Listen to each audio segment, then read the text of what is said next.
Good evening. Just what you wanted. Another speech.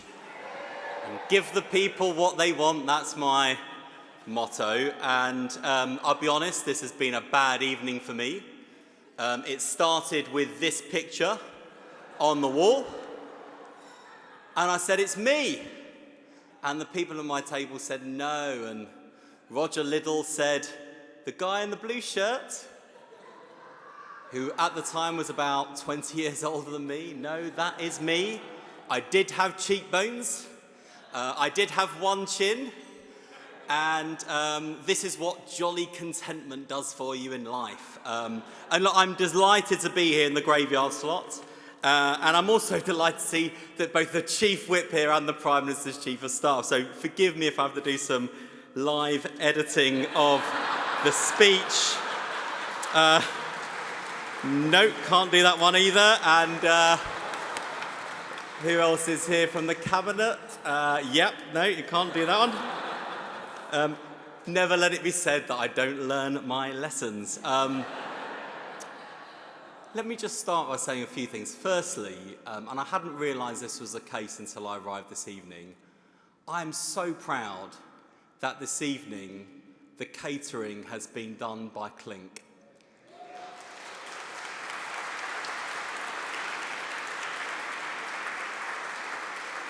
Let me just say, as the grandson of an armed robber with a string of criminal convictions, that had my granddad had second chances, had people understood that maybe his childhood filled with abuse at the hands of his own family being one of the causes of his crimes, not excuses, but causes, things might have turned out differently.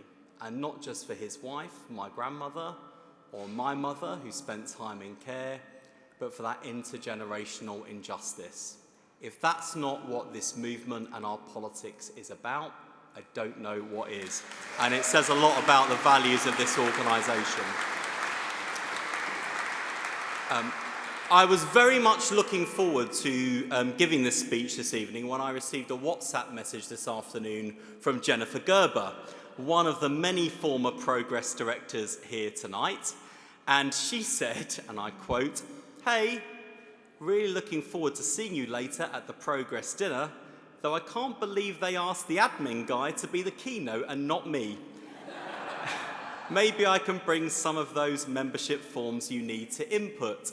Now, yes, I am very proud to be here repping admin staff, past and present, the people who do the work, or at least normally so, because my 2-day-a-week stint was mostly about funding my full-time NUS career and standing for Vice President for Education, which is why my successor, Richard Angel, when he did his first stint at Progress, had to not just do the work ahead, but also process all the forms that I left behind.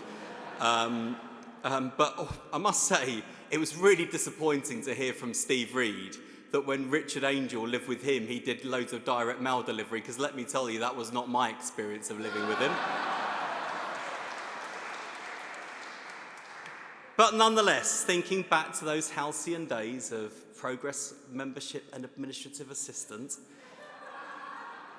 starting my first, it's always nice to be at an event when your ex-girlfriend's sister laughs.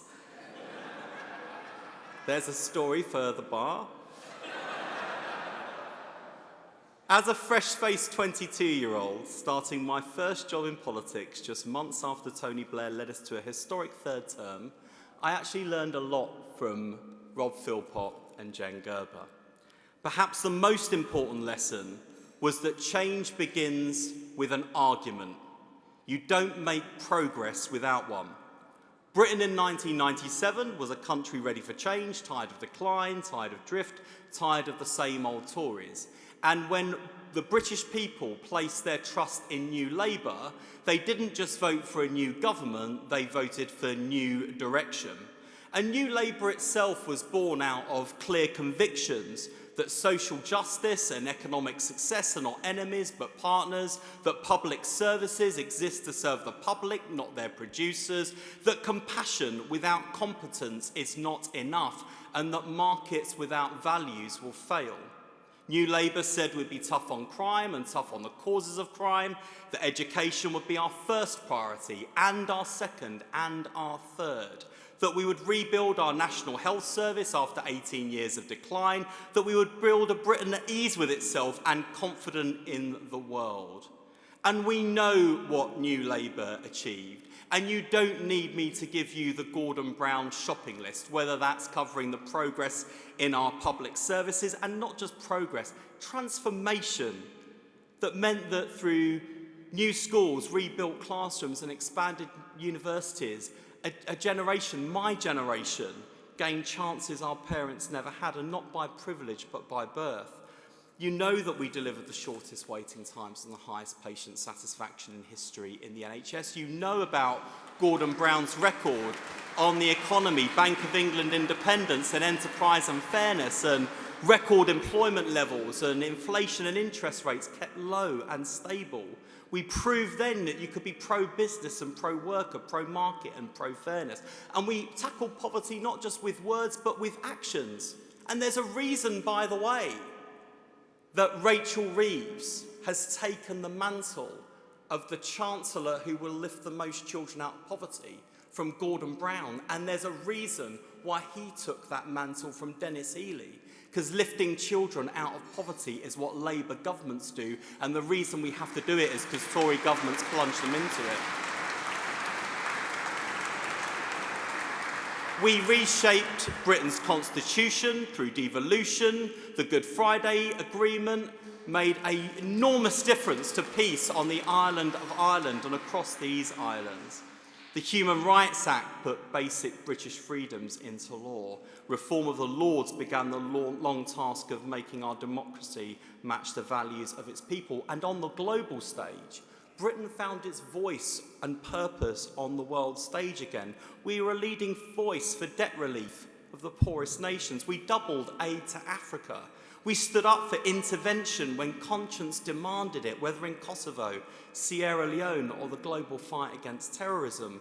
And we believe that Britain shouldn't turn away when injustice cries out for action. But the one thing we forget, for all of those achievements, and thinking back to that seminal Gordon Brown speech at our conference on the eve of an election, the one thing we forget from those years is just how contested all of those things were. Progress was there from the start to make sure that the modernising arguments that Labour forged in opposition sustained Labour in power and changed Britain for the better. Its founders, Paul Richards, Liam Byrne, the late great Derek Draper, and our first editor, Kate Dixon, recognised in 1996, on the cusp of power, that winning election is only the beginning. The battle of ideas is never won, that parties that win and change are those that keep winning that battle and never fearing it, drawing inspiration, courage and energy from it. And as Alison said, always looking forward, not back. Margaret McDonough, the General Secretary that facilitated that victory and so many others, recognised in a way that sometimes so-called moderates, and I'll say something about that in a minute, on the Labour Party sometimes don't always understand. Winning is not just about organisation, nor is it just about ideas. We win when we have the best ideas and we organise in pursuit of them. That's how Labour wins.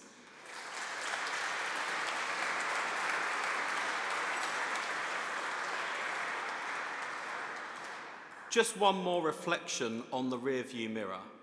When I joined the Progress team in 2005, shortly after the election of a third term of a Labour government, it was my first real experience as an adult of seeing Labour losing seats, not just winning them. And I felt then that we were entering our hardest years. I never imagined that it would be another 19 years before Labour would win a general election again. When Labour left office, we found it hard to be proud of our successes while being honest about our mistakes. There were attempts to ban, to prescribe progress by those who failed to recognise that creating a more narrow tribe in our movement will always struggle to build a big tent for our country. Which is why, by the way, having been on the receiving end of politics during that period and also during the Corbyn years, I'll always defend, by the way, the tradition of the campaign group in this party and this movement. We might not always agree. We might not always share the same branches of our party and our movement, but we do have lots of ideological roots in common, and we should never fear the battle of ideas, not just with our opponents outside our party, but also the people within our party who share so many of our values but don't always agree on the means to achieve the ends. And those were just the beginning of what ended up being the hardest years of all, when Labour sank into a moral abyss, failing to be an opposition, let alone a party of government. And I look in the rearview mirror because we shouldn't forget those lows now, or how hard we worked to be in the privileged position we are in today. Or, and for the avoidance of any doubt, that the remarkable victory of 2024 that Keir Starmer led us to was neither inevitable nor expected. In fact, I think the only two people who really believed it could happen in March 2020 was Keir and the man who got him selected and us elected. And I do not take that for granted. Not because I have a title and a red box, but because in the 18 months that I've had the privilege of leading the largest public service in the world and the largest corner of the British state, I am able to do, not demand, when it comes to the country's most precious institution and the best expression of Labour's values. To make each day in this office count, to be motivated by the scale of the challenge I'm up against and not weighed down by it, to take as many people as possible with us without surrendering to vested interests, to take on the cynicism and pessimism that's breeding a dangerous sense of fatalism in our country, that things can only get worse, the inversion of our 97 anthem, the misery of the politics that can't, in stark contrast to the hope offered by the politics of yes, we can. So the scale of the challenge is enormous. And tonight you are seeing me at the height of my stress. We're in the depths of winter, during what is the busiest time for the NHS and the point of maximum pressure on our social care services. I don't want to let you, our party, or our country down. But we're also making a real difference. On New Year's Day, we had the busiest day on record for 999 calls in the history of the NHS. But ambulances arrived about 15 minutes faster than the year before.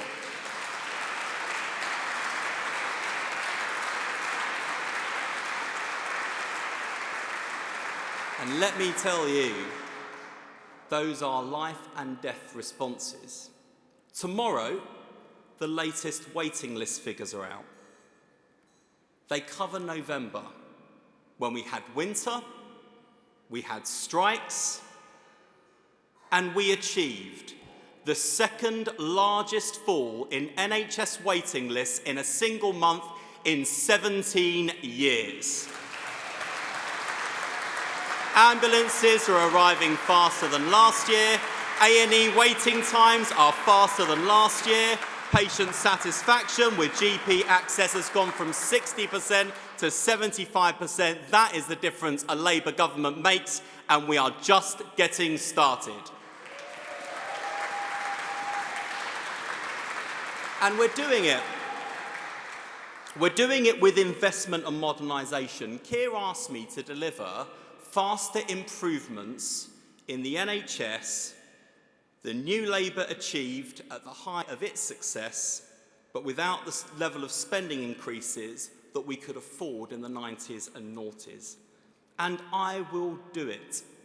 Not by playing the same record we did back then, but by embracing the modernising tradition that has run through Labour governments like a golden thread, from Attlee to Wilson, through Blair and Brown, and now through Starmer and this government.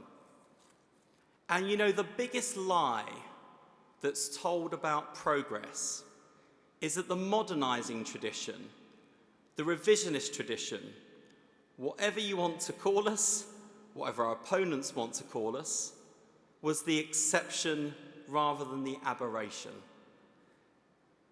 But the great strength of our tradition is that we've never been moderate. We've always been radical. We've refused to choose between liberty and solidarity, between the individual and the collective, and we instead insist that these are partners, not rivals.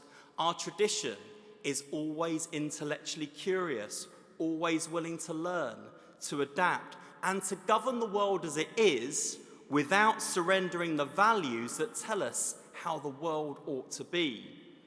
Our roots are deep, and they go back a century to the best collectivist traditions, whether that's Tawney's moral insistence, born of Christian ethical socialism, that equality is not envy but justice, whether it's Durbin's realism and Crossland's confidence that capitalism could be shaped to serve the common good. There runs a single thread to the point we heard this evening from Steve about freedom. Freedom is hollow if it's hoarded, and prosperity is brittle if it is unfair.